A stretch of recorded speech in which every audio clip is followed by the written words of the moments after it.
Boys, this weekend, UFC Saudi Arabia, we have a bunch of crazy fights on this card. Unfortunately, like we already know, Chimaev has pulled out, but regardless, it's still a really fun and exciting card. A lot better of a card than some of the previous cards we've had lately, because to be honest, the past like 2 cards have been pretty ass. But with all that being said, let's quickly run through every single fight on this card, give you guys my rare predictions on who I think is going to win and how. Starting with the prelims in the bantamweight division, we have Long Choi taking on Chang-ho. This is a tournament finale for Road to UFC. Now, Long Chao, he's fought the less experienced competition out of the 2 fighters. In my opinion, he's a better grappler. He has 9 submission wins to his record. He has a pretty decent chin.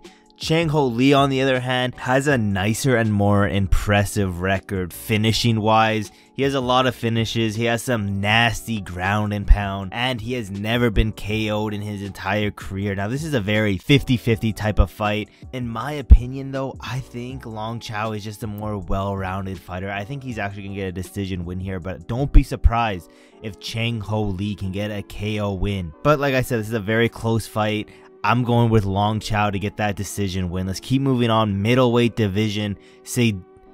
Sedriques, Dumas. We got Kang in this bitch against Denis Tiuliulin, the older fighter. In my opinion, Denis Tiuliulin kind of fights like a drunken. Imagine Nate Diaz in the octagon a little bit drunk. That's how he fights. He's currently on a 3-fight losing streak. Sedriques Dumas, he's very underwhelming. To be honest, I was super excited to have this guy in the UFC. You know, finally having Kang get away from the drugs, coming into the octagon, throwing away that ghetto lifestyle. And you know, at first, like I said, very excited to see this man, but you know, time and time again, it's kind of like a letdown. He's been very mediocre on the feet, but that does not mean he hasn't been improving. He has been improving, not dramatically, but there is definitely a visible improvement into every single one of his fights. He showed off some good grappling. He's the faster, more explosive fighter. He is coming into this fight on short notice, however, so I don't know how well that's going to affect his cardio and all that. But I think this is a very good matchup for Sedriques. I'm not going to lie. I could see Sedriques either taking down Denis Tiuliulin over and over again, eventually getting like a rear naked choke. I would say if he does get a submission, it's going to be in that 2nd round. If not, I could see him just holding him against the fence, holding him on the ground, some ground and pound here and there into like a semi-boring decision win. Either way, give me Kang by a decision or submission win. Let's keep moving down. Light heavyweight division. We have Magomed Gadzhiyasulov, crazy ass name, taking on Brendson Ribeiro. Now, Magomed 8-0, undefeated in the UFC. He's a big power puncher. He has some crisp boxing, good defense. But at the end of the day, he hasn't fought like the best competition. To be honest, he's fought a lot of like cans. Ribeiro, on the other hand, one of the chinniest fighters on the roster, but he has some good power to him.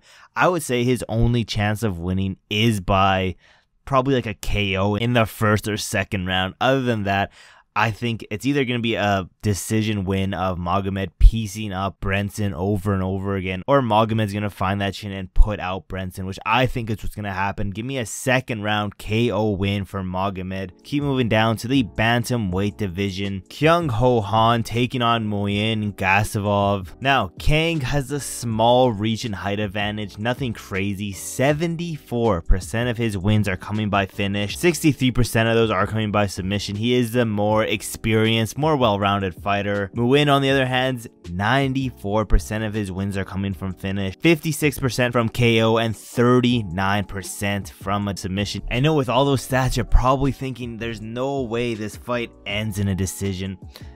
I think this might end in a decision. In my opinion, Kang's going to win this fight. He's either going to get a submission in the late 2nd round or decision win, but most likely I'm picking that decision win over Muin. Give me Kang by a decision win. Let's keep moving down to the welterweight division.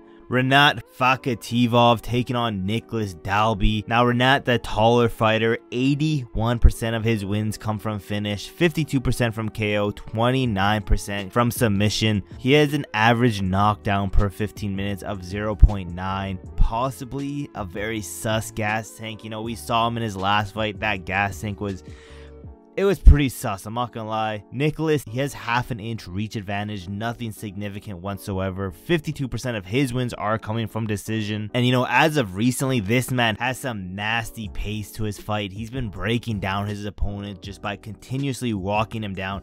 Possibly, you know, after USADA has left, we've seen a bunch of these older fighters get better out of nowhere. This man's 39 years old, possibly on EPO. Like I said, that nasty pace, constantly moving forward.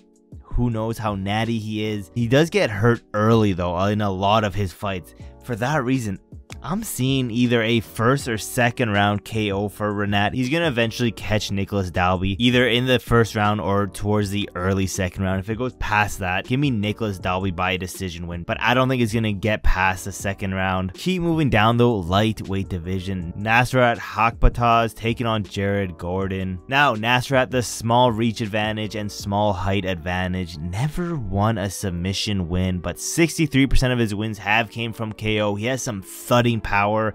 He's literally just a Gastelum twin, the Kevin Gastelum 2.0. Been in the UFC for a hot minute now, and you know, as of recently, he's really coming into his own, coming into his prime, finding out what works good for him. Jared Gordon, on the other hand, 55% of his wins do come from decision. He's also been here for a while now, but at the end of the day, I think Nasrat is just the overall better fighter. I think this is going to end in a decision.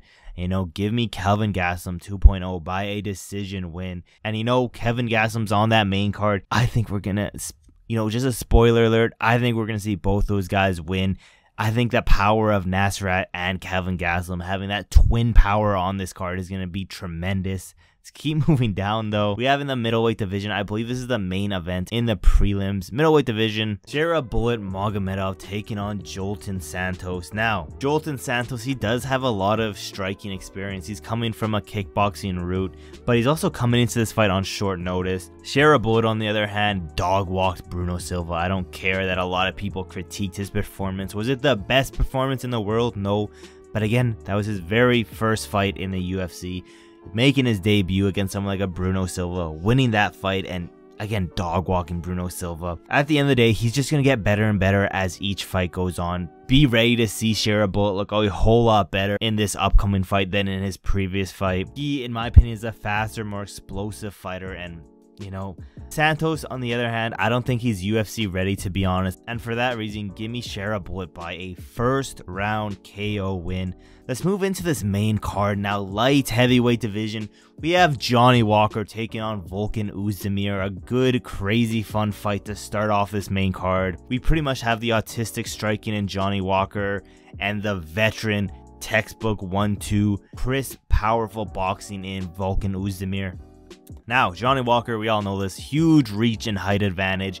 90% of this man's wins come from finish, 76% from KO, 14% from submission. His average fight time is 7 minutes and 2 seconds. It doesn't typically go past that second round. Knockdown average in 15 minutes is 0.61.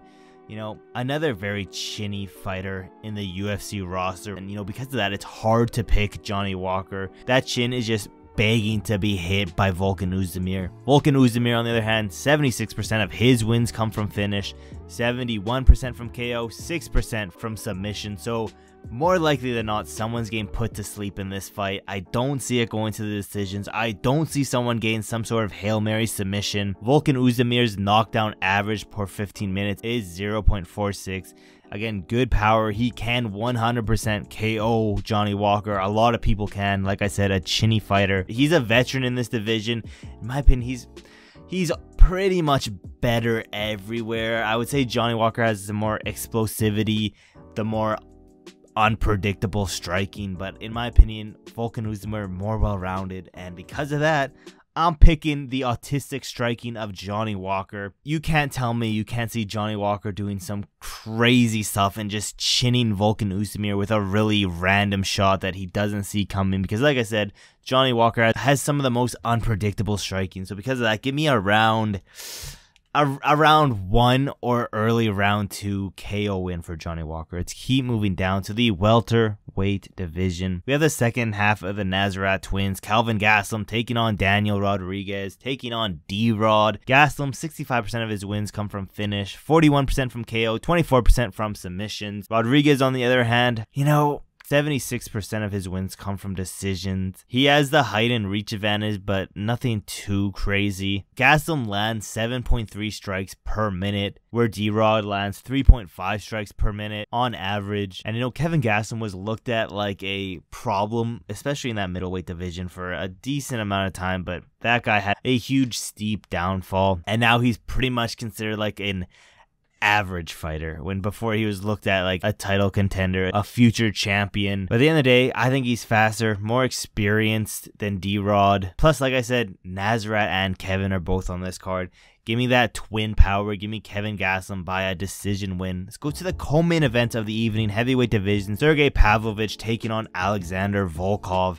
Now, Sergei, reach advantage. Alexander, of course, has that height advantage. 83% of Sergei's wins come from KO. Never won a submission win.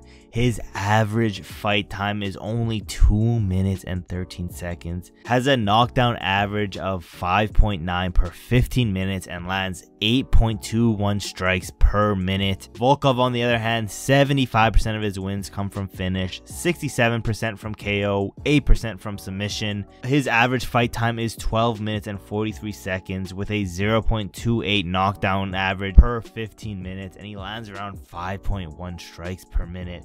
In my opinion, he's coming into his prime, and he needs to be able to get past the first round with Sergei. Sergei's gas tank, not the greatest, and Volkov, he is a slow starter, which isn't the greatest either. In my opinion, Volkov, more well-rounded of a fighter, but again, he's a slow starter, which is not going to help him at all. Because of that slow fighting style, I'm picking Sergei by a first round KO win, a highlight reel KO win over Alexander Volkov. But don't get it wrong, if Volkov can get past that first round, be on the lookout for that live betting odds, because I wouldn't be surprised if, maybe Volkov gets dropped in the first round, heads into the second round, and the odds are super in favor of Sergei. I wouldn't be mad putting some money on Volkov during that time, because like I said, second, third round, I think is when Volkov starts to take over and wins a decision, but I don't see it going to a decision. I see Sergei getting that KO win in the first. Keep moving on though to the main event. Middleweight division, Robert Whittaker taking on Ikram Aliskerov. Supposed to be Chimaev, but it is what it is. Whittaker, 60% of his wins come from finish, 40% from KO, 20% from submission. His average fight time is 14 minutes and 17 seconds with a 0.51 knockdown average per 15 minutes and 4.57 strikes landed per minute. In my opinion, faster, more experienced. And don't forget, this man was training for Chimaev. That being said, Ikram, 73% of his fights come from finish, 40% from KO, 33% from submission, has an average fight time of 2 minutes and 9 seconds with an average knockdown of 4.6 per 15 minutes. He lands 8.24 strikes per minute. And there's a lot of unknown coming into this guy. Whittaker was training and preparing for Chimaev while Ikram was training and preparing to fight a Kang for his fight. I think he was supposed to fight last weekend. With that being said, both of these men can 100% win this fight. I would say this is another close 50-50 type of fight. Whittaker, does have that sus chin. He is, in my opinion, the more explosive fighter. He has good scrambles, but he is a slow starter. And Ikram, in the first 2 rounds, is where I think Ikram can win this fight. I think Ikram can catch Whittaker, again, within these first 2 rounds and put him away that way. But again, this is one of the biggest jump ups in competition in recent UFC memory, and I just don't think Ikram's ready for this. I think Whittaker, yes, he's going to get hurt. He might even get dropped in the first, second, possibly the third round, but I still see the championship experience, the just experience all around, being in the UFC longer, fighting the top level guys time and time again. I think that's going to really show this fight, and I think Whittaker's going to win a 29-28 decision win. Again, 50-50 type of match, but I think Whittaker's got this one. You guys have to let me know in the comments below. Are you excited for this matchup? Are you excited for this card? What do you guys think of my rare predictions? We're on that goal to get to 500 subscribers. We're so close to hitting it, so if you guys haven't yet, hit that subscribe button, turn on those post notifications so you never miss any of my newest videos. And yeah, there's really not that much else left to say, except for I will see you guys in my next video.